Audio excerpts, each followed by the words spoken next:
In the bulletin this afternoon, we'll bring you some stories concerning the Ghana Revenue Authority. But first, it's Parliament's Public Accounts Committee demanding the GRA to provide contracts for a revenue monitoring company with an unknown identity and address. Also coming up, the maiden edition of the 3FM Baby Fair is underway at the Marina Mall.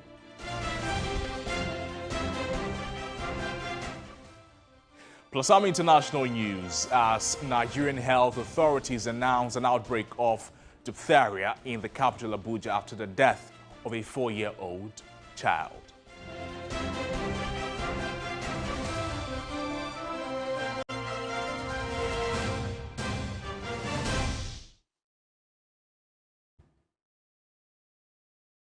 You're welcome to the program. We have details of these stories and a lot more coming to you in the next 60 minutes if you stay with us. We're starting with news from Parliament as the Public Accounts Committee of Parliament is giving the Ghana Revenue Authority, the GRA, a 2-week ultimatum to furnish Parliament with contracts of engagement for a revenue monitoring company whose identity is unknown and whose address is traced to a barbering salon on the Spintex Road. Safari Tech Ghana Limited was engaged by the GRA in 2020, but records reveal the company has been delisted since 2016, even though it is still monitoring revenue collection for the tax office. This ensued in Parliament when the Commissioner General, Reverend Amishadai Owusu-Amwa, appeared before the committee.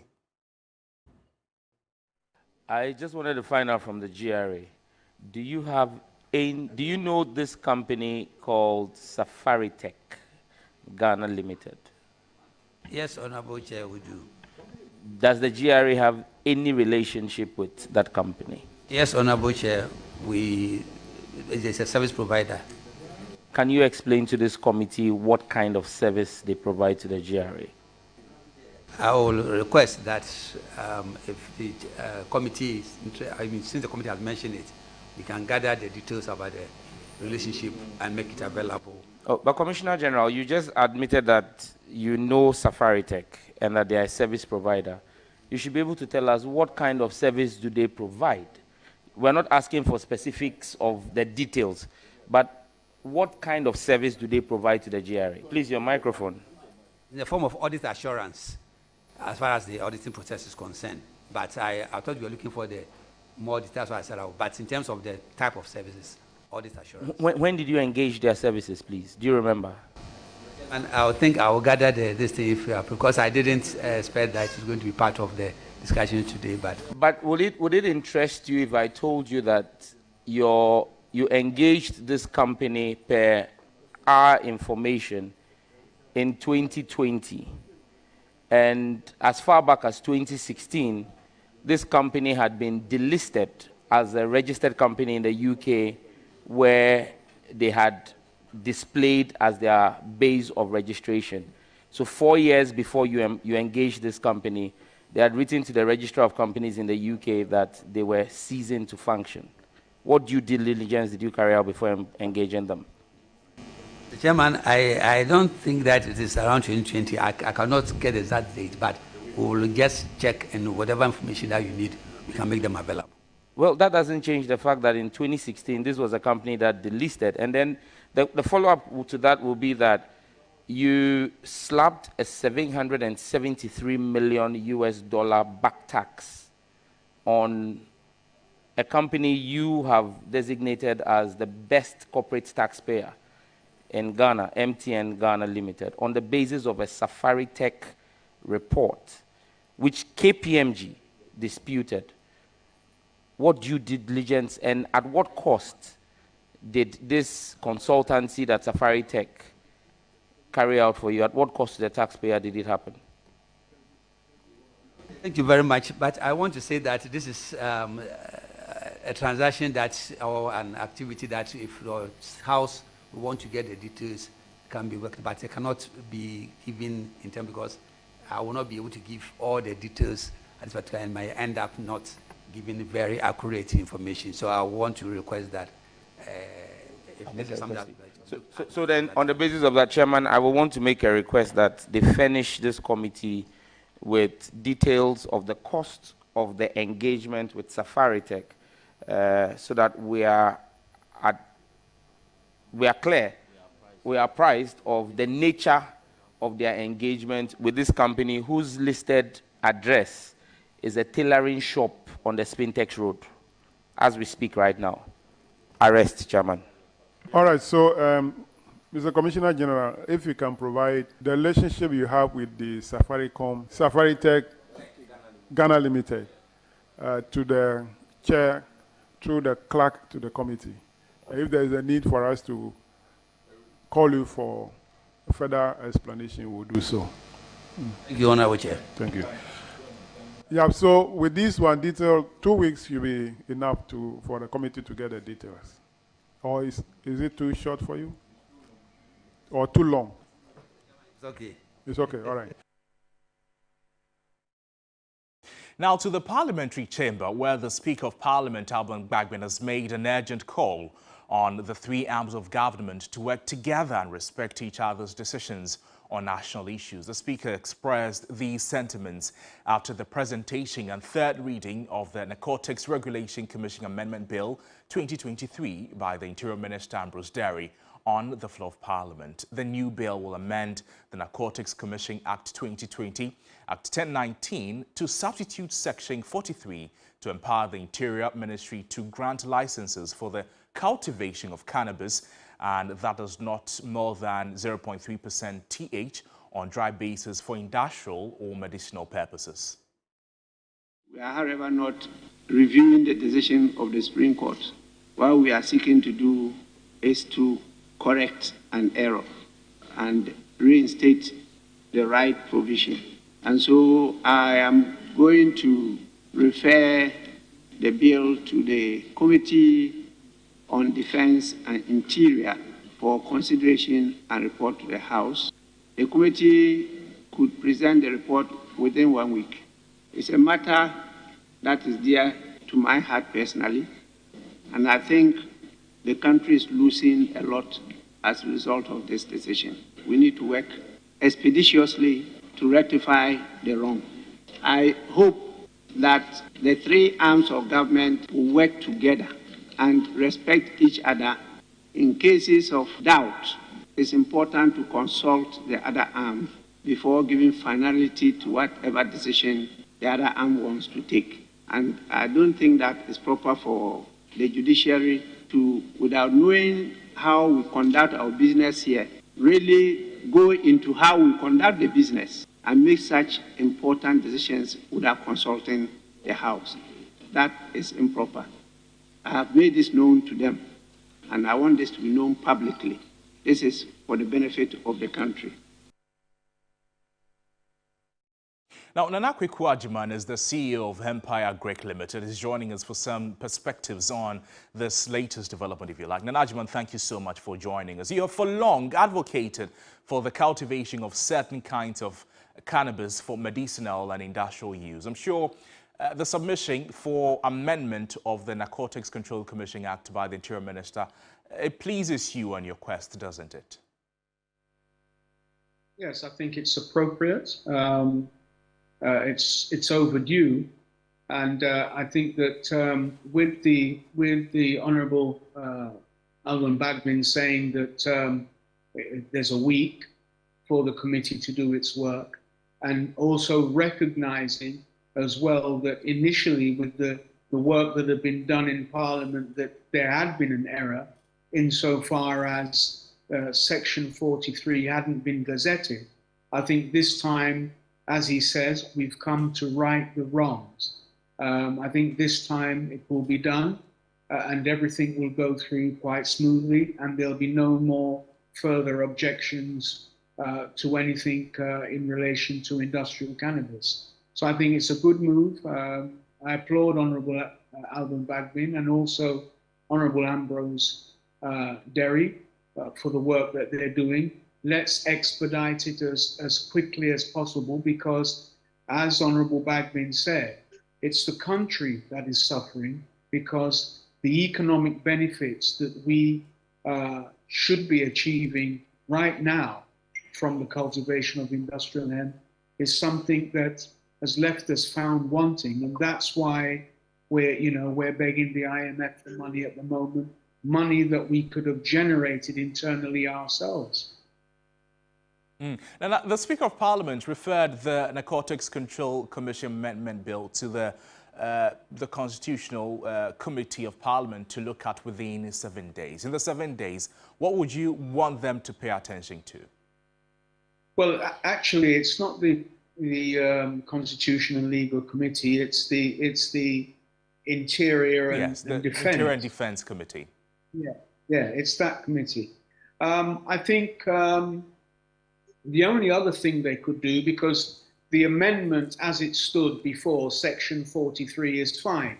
I think the only other thing they could possibly do with that Section 43 is to increase the THC from 0.3 to 1%, like the other countries that Honourable Ambrose Derry was talking about, such as Malawi, Zimbabwe, Lesotho, South Africa.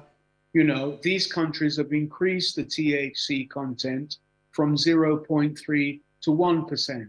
It doesn't make much of a difference because it's still very, very negligible. And at the same time, we must remember that we're not talking about recreational cannabis, we're talking about industrial cannabis. So this wouldn't be a threat to our communities or anything like that, because the only thing we would be doing with industrial cannabis is producing things like hempcrete, making everything plastic out of hemp, you know, hemp wood, hemp textile. And obviously it would help with deforestation, because you also can make hemp charcoal, and that would stop people in the rural areas cutting down trees. As well as that, it has a huge role to play in terms of climate change, because it sequestrates CO2 like anybody's business, and it's something that really would assist us when it comes to global warming. Not only that, the land that we have that is basically intoxicated at the moment with mercury and the likes, chemicals and the likes, because of galamsey, when you cultivate industrial hemp on those lands, it actually absorbs all those toxic chemicals and brings the land back to use. But we'll be able to use those lands back again in a couple of years. The same with our water bodies that are seriously polluted now. We need to dredge them. It needs a combination of dredging and some chemicals as well. But when you cultivate industrial hemp on the banks of those waterways and down on the bed of those waterways, it would also clean the waterways up as well. Nana Agyemang, thank you so much for your time with us on the program. Nana Kwaku Agyemang is the CEO of Empire Agric Ghana Limited, speaking to us there on the new development concerning the Speaker of Parliament directing the Defence and Interior Committee to within 7 days review the Narcotics Control Commission bill that the Interior Minister Ambrose Derry argued in Parliament there. Let's now stay in Parliament and engage with my colleague Komla Kluche on the updates on what is happening in the House today. Komla, thank you so much for joining us on the program. A busy day in Parliament it is today. Tell us what is going on there. Well, as I speak with you, Noble, the minority and its MPs who boycotted the House yesterday are back in the chamber. It presupposes that their colleagues are not before the courts today, and so they are back in the House. Happening now is the presentation of the business statement for the ensuing week. But of concern is the matter of picketing at the buffer stock company, where the women who had supplied food to the various schools and have been owed by the buffer stock company have picketed at the premises of the company.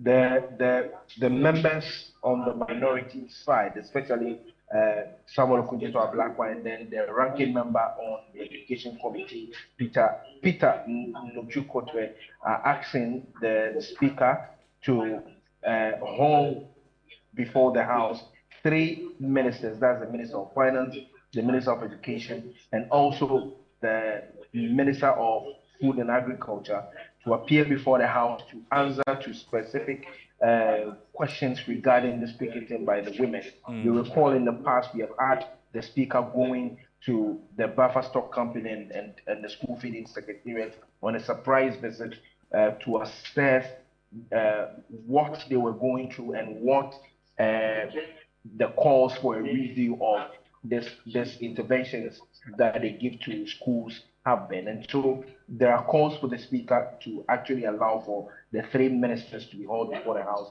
to answer to questions by next week. The Speaker is yet to actually give a response to that because, I mean, just about when we're going on air, these calls were being made. The Deputy Chairman, or the Vice Chairman of the Business Committee, that's Alexander Benyo-Markins, who presented a business statement, is also yet to respond to it to find out whether or not these ministers will be hauled before the House. Komla, thank you so much. We'll find time and engage with you more on the happenings in Parliament. Komla Kluche is my colleague who joined us from Parliament. They're still with us here also on TV3 for all the updates in the House in a subsequent bulletins. Well, away from the House of Legislature to the political arena. Now, presidential candidate hopeful of the New Patriotic Party, Alan Kyerematen, is continuing with his engagement of party delegates in a series of cluster meetings. This is part of his campaign tour to garner support for his presidential bid. The cluster delegates meetings have so far seen the presidential hopeful engage delegations, and the entire process will see the engagement with over 200,000 NPP delegates. The former Trade and Industry Minister has been detailing his great transformational plan ahead of the party's November 4, 2023 presidential primaries. My colleague Christian Yali is with the team, is joining us for updates on where the team is and what the flag bearer hopeful has been saying. Christian, thank you so much for your time with us on the program. Where is the Alan campaign team now? What has been happening there? All right, Crosby. So as I speak to you, the Alan campaign team is currently at St. John's meeting delegates from the Amasaman and Trobu constituencies. And like you can see behind me on this AstroTurf are hundreds and scores of party faithful who have gathered here to throw their weight behind the former trade minister and also to listen to his campaign message as the party, prepares to select a flag bearer for the upcoming 2024 presidential polls. Right, so which bigwigs are following Alan on the tour and what have they been saying about his candidature? Right, so the MP for Trobo, Moses Sanim, is here. We also have the former Attorney General, Honorable Ni Ayikwe Otu, who is also here. Former MP for Medina, Boniface Abubakar Siddiq, is also here, among a host of party leaders and officials and some MPs who are here. I have been speaking to the former Attorney General, Ni Ayikwe Otu, who said, in a summary, Alan Kyerematen is the best man at this moment to lead the New Patriotic Party going into the 2024 polls. Now, he argues that although, as it stands, there are 10 people who have picked nominations and have gone through the vetting process, he believes that the delegates or the voters are going to choose Alan to lead the NPP because he has an unprecedented track record, which really stand for him and campaign for him. Now, I've also been speaking to the former MP for Medina, Boniface Abubakar Siddiq, who argues basically that when you look at the history of the New Patriotic Party, the NPP, always when they hold presidential primaries or flag bearer primaries, whoever comes the second is the one the party chooses the next time when there is vacancy to lead the party. So, for instance, he argued that when the, during President Kufuor's time and Akufo-Addo came second, the party chose Akufo-Addo to lead because he was the second or the first runner-up. Right. Now, this time around, looking at the last presidential race or presidential primaries they held, Alan Kyerematen came second. And he, conceded defeat to Akufo-Addo. So looking at the track record from 1960 to here, it is now time for the party to choose Alan Kyerematen to lead. It is not about new faces. It is not about what he terms the 2000-year group people. It is about the 1992-year group people who have been with the party and have campaigned for the party and have toiled for the party. And it is Alan Kyerematen who fits in this category and no other candidate. So they think, I mean, essentially what they are all saying is that it is now time for Alan John Kwadwo Kyerematen to lead the MPP into the 2024 presidential polls. Christian Yali, thank you so much for those updates from the Alan campaign tour. My colleague Christian Yali is following the Alan Kyerematen campaign tour in his quest to lead the NPP going into the 2024 general elections. To some other stories this afternoon, and a private legal practitioner, Kwame Janto, has said that the finance minister, Kuno Feretta, should have acted swiftly to find money to pay the picketing food suppliers. Speaking on TV3's New Day, he asked the finance minister to immediately find money to pay the suppliers the 270 million cedis arrears to enable them stay in the business. Meanwhile, the head of the NDC legal team, Abraham Amaliba, said the government has lost credibility, hence food suppliers do not trust them. With them. And ended up by justifying it again, saying that because some of them did not give their receipts, that's why some of them were not paid. So this woman who is there, who you should, and is so angry, did not supply his receipts? Is that what we are being told this morning? Look, lies and lies can never be used to govern a country. What do you mean by that? These caterers were told, time without number, that the Comptroller and Accountant General would release funds to them. Yesterday, I heard them say that, the government saying that, oh, they now want to come out with a roadmap for how to pay the money. If you have told the suppliers that Comptroller is to release the funds, how come that now you are coming to them talking about drawing up a roadmap as to how to pay these monies? Your lies have caught up with you. Your lies have caught up with you. Why is it that when we know that government knows that it's going to be in arrears, why don't they quickly call whoever they owe, sit them down and put a payment plan in place? Why don't we do that? And these suppliers have been picketing for how long? It's only, what, yesterday, that, is it NAFCO? Huh? No, the Agric Minister. Yes, decided to respond. Do we not have a cabinet? Doesn't the cabinet meet? We are ready. These particular issues, are they not discussed at cabinet? Don't you quickly come in and make sure that these things don't happen? It's because government takes the people for granted. Simple. We take the people for granted. And then we now come and cover other things over what is happening.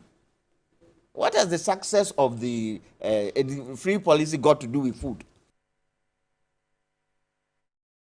Away from that, Organized Labour says it is disappointed management of Sunina Sogli for failing to reinstate the 3 dismissed workers in spite of a directive from the Labour Commission and the sector ministry. Our Labour correspondent Daniel Opoku was at the meeting. That today we will get a deal. All what management has requested, we were ready to provide. We went to National Labour Commission and reported to them. Yesterday after National Labour Commission, you know, I was smiling when I was talking to you because I knew what had gone on. And we were all hopeful, very, very hopeful. Today we came here and the meeting didn't go as we expected. So we still have not concluded the negotiation. What that means is that our notice holds that on Monday, 10th of July 2023, all workers under organized labor will stay at home. Well, let's get an update on this development from our Labour correspondent, Daniel Opoku. Daniel, thank you for joining us. We understand the Council of State is stepping into the matter. Talk to us about it. Right. So the Council of State currently has decided to call organized labor into an emergency meeting to be able to avert their strike on Monday. If you recall, after they had made the Ministry of Employment and Labour Relations yesterday, unfortunately, they could not reach any conclusion. At the ministry, management of Sunina Sogli came, but their decision was not to somehow be able to reinstate the 3 unionized workers who have been asked to leave. So the presidency also set up a meeting yesterday, but unfortunately that meeting could also not yield any positive results in the perspective of labor. It's the reason the Council of State has decided to step in today to be able to avert the strike on Monday. If the Council of State fails to avert the strike on Monday, fails to convince organized labor to receive its today, then clearly it means that labor may have to withdraw their services from Monday. Now, when we speak to the leadership of labor, they are discussing some concerns as to why the whole organized labor, close to over 700,000 workers who want to support only 3 unionized workers who have been asked to go home by Son Assembly. But the spokesperson of organized labor, Dr. Yaban, basically has been talking about the need to protect workers' rights. Is the reason they have decided that all organized labor as a body are in support of this one. So the meeting is currently ongoing, but tell us, from what you're picking, what are the indications? What's the levels of acceptance from organized labor? Right, so from what we have picked so far, I realize that organized labor is saying that they're having some fruitful discussions with Council of State, and right after the meeting with the Council of State, they will meet at the offices of the Trade Union Congress today, and the whole organized labor body, there will be a briefing, the right side of that. So today by 1 o'clock to 2 p.m., there should be a positive response from organized labor. Either they are backing down their decision or the strike begins on Monday. And if the strike should start on Monday, then clearly you have members of GPRC who are joining the strike. You also have mortuary workers who are also joining the strike, and other allied unions who are also joining the strike. And that will be very dire for the industrial front. Daniel, thank you so much. Daniel Opoku is a labor correspondent there. Now, the maiden edition of the 3FM Baby Fair is underway at the Marina Mall. The 3-day non-stop shop event for childcare products, toys and childhood development products will end on Sunday, July 9. Let's cross over to the venue for updates. All right, so if you just tuned in, we are coming to you live from the Marina Mall. This is the 3FM Baby Fair happening here live. As you can see in your shots, several baby stuffs ready here for you to buy and interact with the various stands that are here. Let's take a walk through a number of the stands here and show you what is up for sale. As you can see, they're very beautiful toys, and right here also beautiful dresses for kids. All made, these look very nice, made here locally right here in Ghana. Baby here for you. You can see there are kids also here busy interacting and checking out the stuffs that are here on display. Now let's check out this stand. I see Baby 360 GH. Hello there. How are you? I'm good. How are you? Good too. Where's the what do you guys do? So we deal in kids clothing, kids toys, everything baby essentially, from newborn right up to the preteen ages. Yes. I see. Where are you located? So we are an online store, which makes us present everywhere. So just follow our our page on Instagram and Facebook. It's Baby360GH, and we can serve you from wherever you are in Ghana. Awesome. So these are some of the stuffs you get to see when you come around for the 3FM Baby Fair happening here live at the Marina Mall. And if you're wondering where to get some good baby food, this is another stand to check out. Hello there. Hello. What's the name of the stand? It's Me Milk Yogi. That is Bisco Lido. I see. What do you guys deal in? We deal in meal milk yogi, specially made for babies and adults as well. I see. And there are various varieties, I see. Yes, please. We have different types. We have the vanilla, we have the strawberry, the banana, the milk as well. I see. And can you give us your phone numbers just in case someone wants to reach you? If you want to contact us, you can call us on 0547847272. All right, so there you have it. If you need some baby food, milk-oriented stuff, you find that all here at the 3FM Baby Fair. A number of stands also. And here we have another stand. And you're here with your baby. I'm out Botanicals. Hi, come so we talk to you. Yeah. How are you? Fine. What do you deal in? Okay, so we sell baby products, plant-based products actually, yes. Like all natural products. It's very baby-friendly from infants up until they are grown. And we also have the adult products as well, but they are all natural, no chemical at all. I see. Your baby has been using it, huh? Yes, right. So if you want your baby to glow like the one right here, come check out this stand happening here at the Marina Mall, the 3FM Baby Fair, where we have a line of baby products all here for you to interact with. Now let's check out this stand. Hello, can I talk to you over here? How are you? Good. What's the name of the company? Buffett's Clothing. Clothing. Okay, what kind of clothes do you have? So we sell kids' clothing, pajamas, hoodies, school essentials, vests, panties, anything baby. I see. Where are you located? We're at Malam Junction.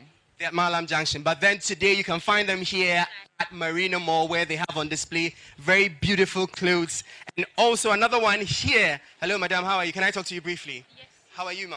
I'm good. Also, what's the name of the business? Ooze and Coos. What? Ooze and Coos. You really are cool. and what kind of stuff do you deal in here? So basically we deal in children clothing. We have pajamas, we have dresses, casual dresses, church dresses, socks, everything from 0 to 16. Fantastic. And where are you located? We are at Community 25, just by the Deaf Charcoal. Okay, so for this fair, you don't have to go all the way to Community 25. You just have to find your way here to the Marina Mall to get some of the products on display over here. And you can see the kids are busy here, you know, munching on a couple of stuff. They go, hello, let's talk to you, madam. How are you? Fine, thank you. You're here with the kids? Yes, please. How did you hear about the program? I heard of it on TV3. On TV3, wow. And so what did you guys get?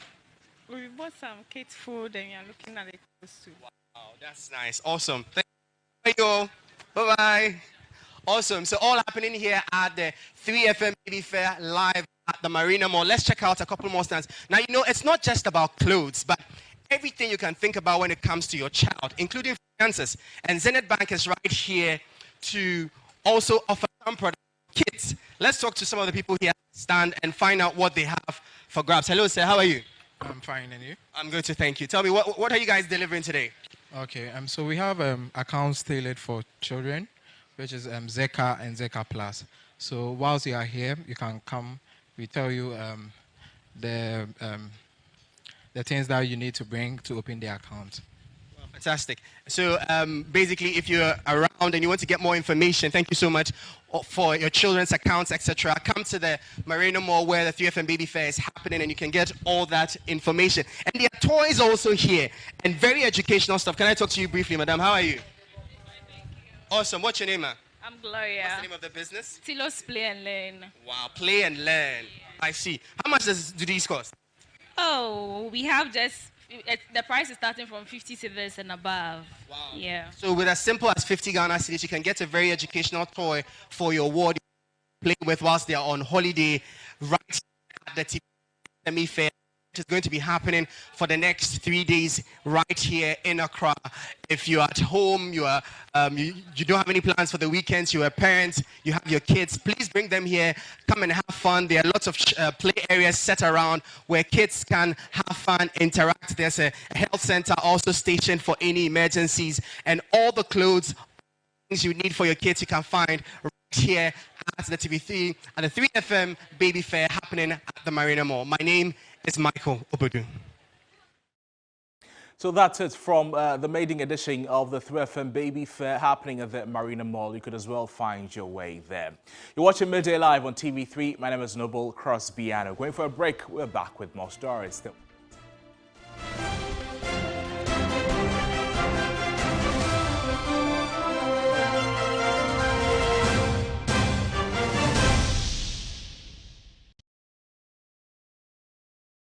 Ladies and gentlemen, we're going to demonstrate to you the superior properties of Flamingo paint as compared to other paint brands on the market. We take equal quantities of Flamingo paint and this ordinary paint. We then dilute them with water. And now, let the test begin. The gentleman on the left is going to apply the ordinary paint, and the gentleman on my right will use the Flamingo superior paint.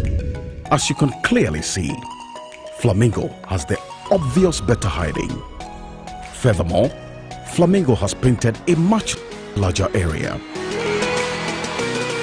You know, one bucket of Flamingo paint is equal to several buckets of any other paint brand on the market. Flamingo paint is made with superior formulation to give superior durability, superior hiding, superior coverage. Flamingo paint, simply superior. Everybody knows Acrobato. And if you know Acrobato, it means you know M-Punch Homeopathic Clinic. M-Punch Homeopathic Clinic is my pillar. Let's hear what others are saying about endpoint homeopathy clinic. Who will be careful endpoint one? Pa. Chese na me ankasa me period na se problems wom. Ntina ma wo ho idea ma me. Papa chese na nya asem ketewa. Na me coin point no, mo hwe me mogam no mo hwe bibia na so mo meduro. Mo meduro me fire no. Ene ma won kra me enu. Foforo kwa na me kwan mu a eba. And everything yourself. Me ma me no adwodwo eda ho a wontumi nante. And then ko endpoint o mama nura and then the why dia watimi asori anante. That's endpoint for you. Of Akrabato. Hello. Hey, Oshisho what chair? Okay. A free bra with the endpoint what dance. I'm a choir no. Me Joseph Semana Nkoye and person my nyina and Magina Sabema. Now me be fear for the one in Jaresa. You heard everything. I have secret. Endpoint is my secret. Endpoint homeopathy clinic. I'm free. 10 valiant men, all poised to battle for their bragging right. Old wine say improves as time goes on. The stars have aligned for us in this moment. Our time is now.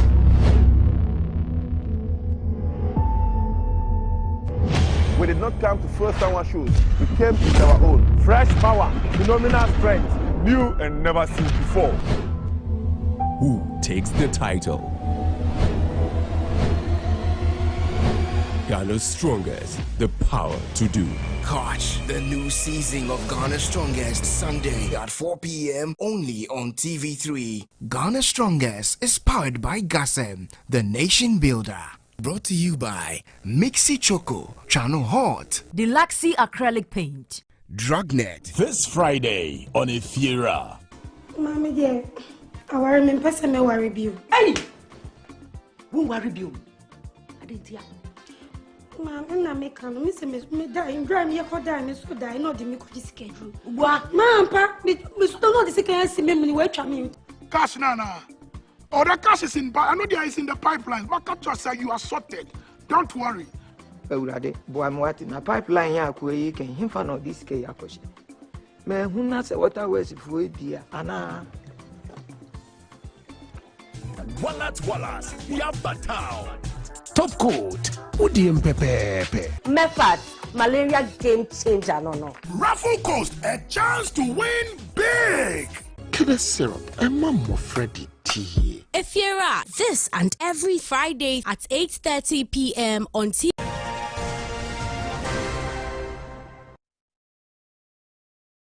Welcome to the business segment of the bulletin. The Ghana Statistical Service is expected to launch an updated online business register. The Ghana Integrated Business Establishment Survey is an economic census that will count and record all types of businesses in the country. Among other things, the register is aimed at informing policy. 2 years after each population census, the Ghana Statistical Service is to carry out an economic census. The first integrated business establishment survey was conducted in 1987, then in 2003, and the last one was in 2013. The 2023 survey will, however, cover all businesses in the formal and informal sectors. The register and the report are expected to inform decision-making. When a lot of businesses suffered because of the pandemic, government really wanted to support businesses, and we didn't have readily available data to give us a sense of the different demographics of businesses that we have in the country. Once we build this live business register, then government, in the event of a pandemic, will be able to support these businesses. So we've developed what we call the 5x3 policy relevance of the business indices, which gives us at least 15 areas that this data is going to support with policy initiatives. A Deputy Minister of Finance, Abinol Asari, called for commitment from the steering committee. We need to attach all the importance that is required of us. And so we will demand of all these agencies a certain class of staff. It should be at a level that they can take decisions that will best affect us positively. And we should attach all seriousness to this exercise that is going to be done. The steering committee is mandated to ensure the register and reports are published by December 5.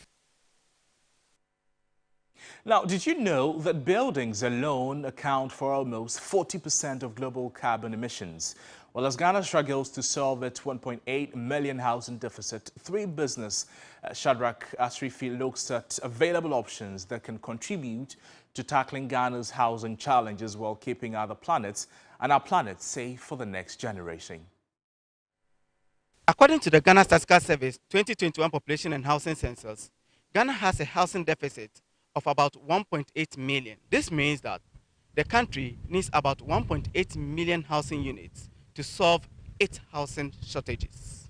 Other materials, if it's explored, definitely is going to lower the cost of building, especially housing. And you know, housing is a basic need. And this country lags behind in terms of housing deficit in the regions of 2.3 million units. We have to wean ourselves off from the conventional building materials. That means cement and then steel and concrete. If you're able to veer off of these materials, and then we want to concentrate on the materials that are locally available to us, within our surroundings, within our backyard, in our neighborhoods, that alone will save us a lot because you are reducing cost of imports, and then the expertise is also localized. Research has shown that local building materials have low embodied carbon per meter square, making them safer for the environment. Conventional building materials such as cement and steel have very high embodied carbons and demands forex to import. Besides making beautiful homes, these local materials are also good for the country's road network. This road that you see has been constructed over 20 years. But you see that, yes, all the cars pass over it, but yet you see it. And it's even easier to also maintain. So instead of having your bituminous concrete and then your bituminous material on your road surfacing, which is very expensive, maybe you can explore into these areas whereby we use these materials and that are also friendly, because at the end of the day, the thermal comfort of this alone, trust me, it is far lower than using bituminous material or concrete in itself.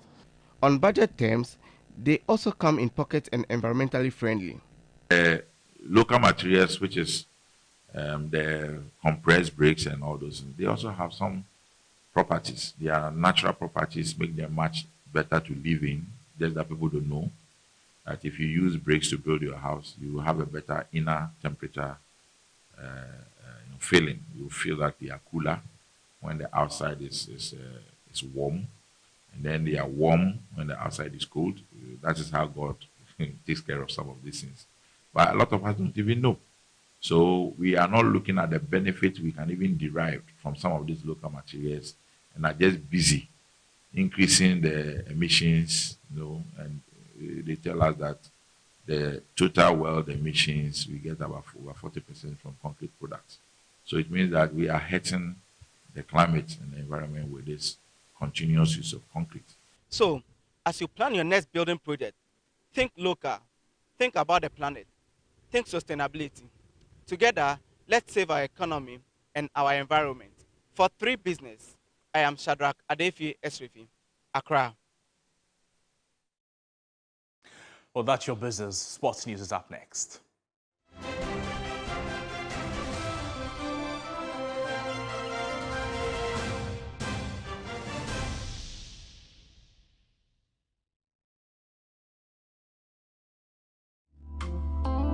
You call it madness and we call it love. And as you guys know, love conquers it all. Yeah, I'm Bella. And I'm Koda. The journey hasn't been easy.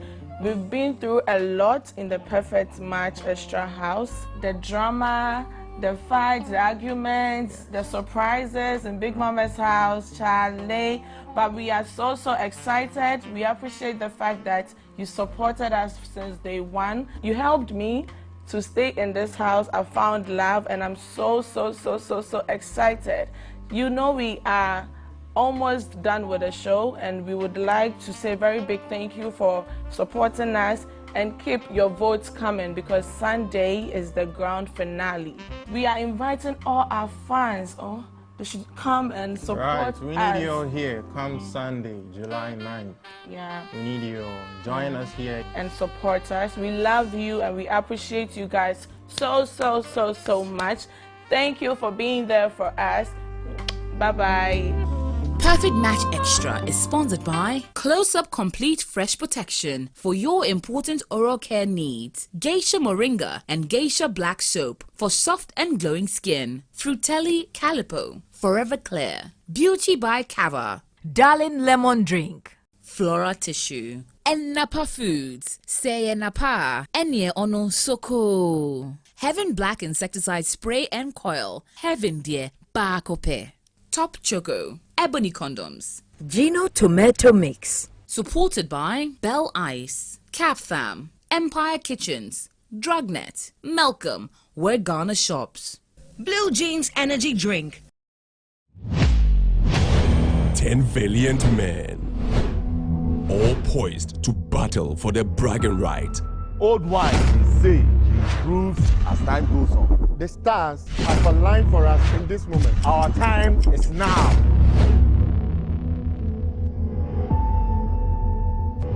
We did not come to first time one shows. We came with our own. Fresh power, phenomenal strength, new and never seen before. Who takes the title? Ghana's strongest, the power to do. Catch the new season of Ghana's Strongest Sunday at 4 p.m. only on TV3. Ghana's Strongest is powered by Gasem, the nation builder. Brought to you by Mixi Choco, Channel Hot, Deluxy Acrylic Paint, Drugnet.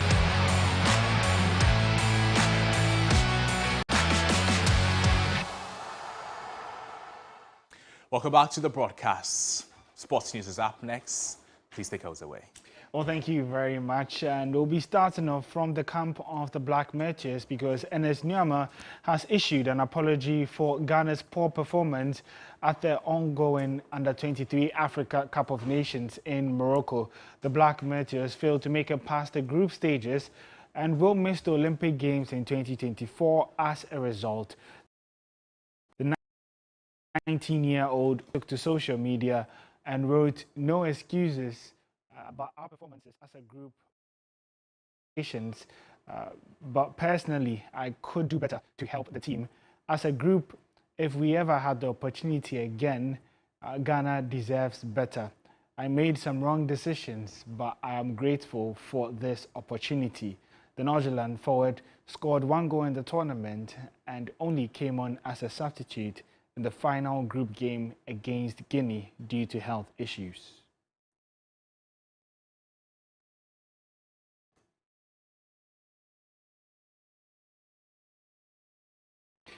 Still on Ghana football, and on Thursday, the Ghana Football Association released their income and expenditure for the period between 2019 and 2022.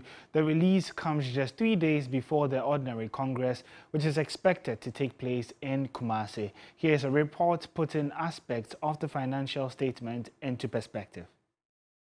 The association has announced a total expenditure of 128.2 million Ghana cedis and a total revenue of 130.08 million Ghana cedis, making a profit of 1.01 million Ghana cedis. The financial statements considered activities between 2019, when the Kurt Okraku-led administration took charge, and 2022. Despite the after effects of COVID-19, the association announced high levels of profit. Yet, sports journalist Jerome Autry thinks that only means more money could have been pumped into the Ghana Premier League. Is it enough to declare profits when your league winner takes home pittance? I mean, virtually nothing compared to the sort of cost they incur in participating in your league competition. I know for a fact that the cost that clubs incur cannot be equal to what they take as prize money should a club win the competition. Autry urges the club administrators to take advantage of Congress on Monday and lay across their financial difficulties in that period. But the real stakeholders are the clubs. They should go to the Congress with copies and ask the relevant questions. I mean, if I own a club and I have a copy of these financials, I would want to make the necessary inputs in terms of remarks, suggestions, comments at the Congress grounds, because that is where whatever you say matters. If a club comes to the media domain and make any commentary on the financials, it will not matter. But if that club goes to Congress and say anything, if not for anything at all, it will be captured in the Congress report.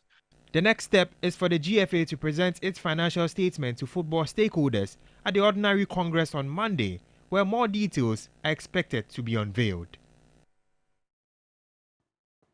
Well, let's head to the continent now, and Guinea will face Mali in the Under-23 Africa Cup of Nations third place playoff on Friday, as both nations fall short of making it to the finals after suffering semi-final defeats to Egypt and Morocco, respectively.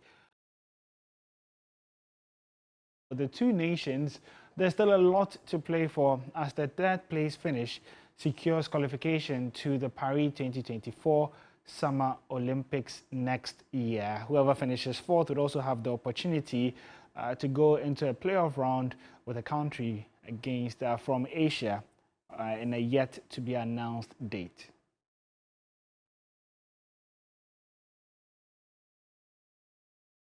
To some transfer stories, Manchester United are hopeful of concluding a deal for Inter Milan goalkeeper Andre Onana. United boss Erik ten Hag is keen to resolve concerns over the goalkeeping situation at Old Trafford amid uncertainty over David De Gea's future.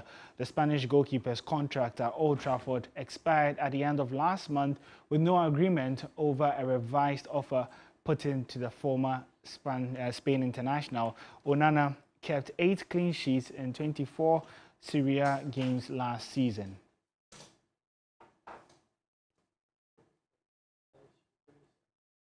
Well, that's how we wrap up the sports here. Entertainment is up next.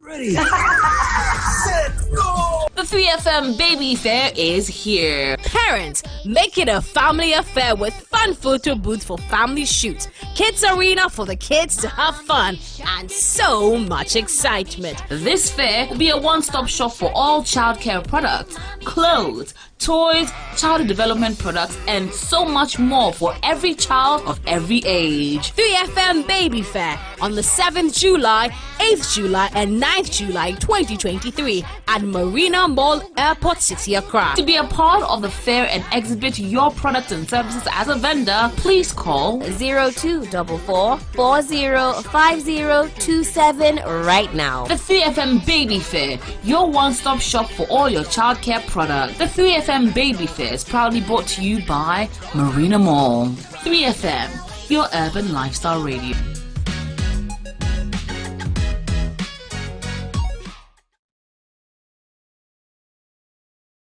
Welcome back to the broadcast. Entertainment News is up next with Claire Crystal. Crystal, take us away. That's a nice way to introduce me. Thank you so much. Good afternoon to you. Let's carry on now. The acting deputy CEO and head of business development and the marketing at the National Film Authority, Kofi Oduro Edinkra, has said the NFA is set to launch a comprehensive tax incentive policy in the coming days to attract international filmmakers into the country. He made the revelation during 3 Entertainment's Twitter Spaces conversation on Thursday evening in response to concerns about what authorities are doing to ease the bureaucratic involvement in attracting businesses from Hollywood and how to take full advantage of the spotlight on Ghana's tourism and arts industry. The National Film Authority has worked really hard to put together a tax incentive policy, and at the stage where this tax incentive is, we are just a few months away from an announcement that Ghana now has a tax incentive policy, which I won't give the details, but I'll say that Ghana will probably be one of the most competitive locations or countries across the world if we're able to go through with this and make that announcement. In 2016, Morocco's parliament approved a finance law to offer a 20% tax rebate for all foreign feature films shot in the country, provided there's at least $1 million of eligible expenditure in Morocco and at least 18 days work, including set building and or shoot. According to Variety, Morocco has now become a favorite location for foreign movie productions, with several feature films like Game of Thrones, Mission Impossible, The Fixer, and James Bond pitching camp there. All right, and that's it. We also have the Date Rush pool party happening tomorrow in Jolu at 3 p.m. We have visuals for you, but make sure that you are a part of this as well as the Date Rush pool party.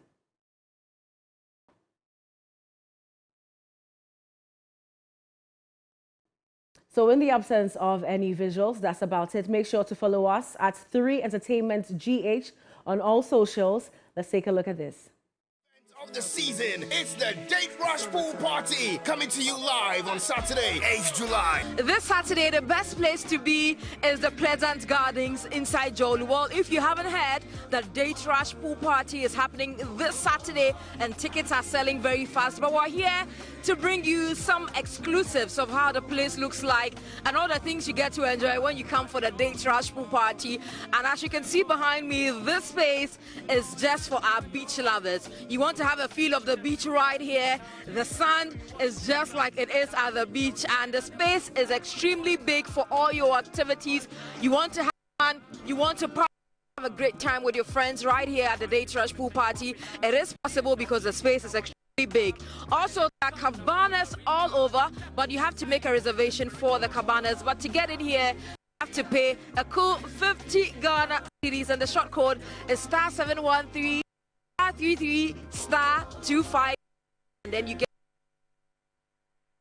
Mightily exciting indeed. Do well to follow all of our socials, and I hope to see you there as well. We are at 3 Entertainment GH. Up next is the international news.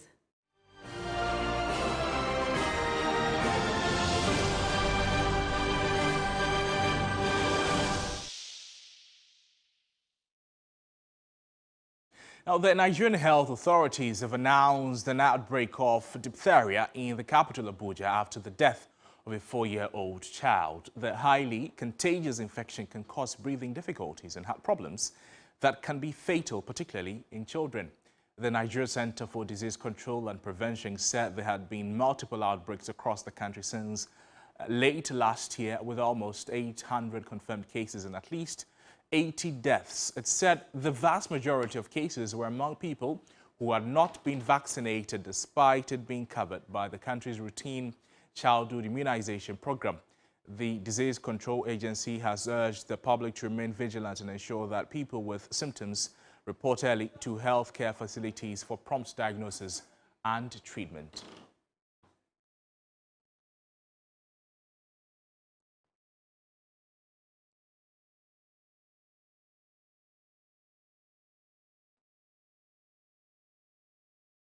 Well, that's it for our package this afternoon. My name is Noble Crosby, and there's always more news on our website, 3news.com. It's Friday. The weekend is coming. Enjoy it. It will be great. Bye-bye.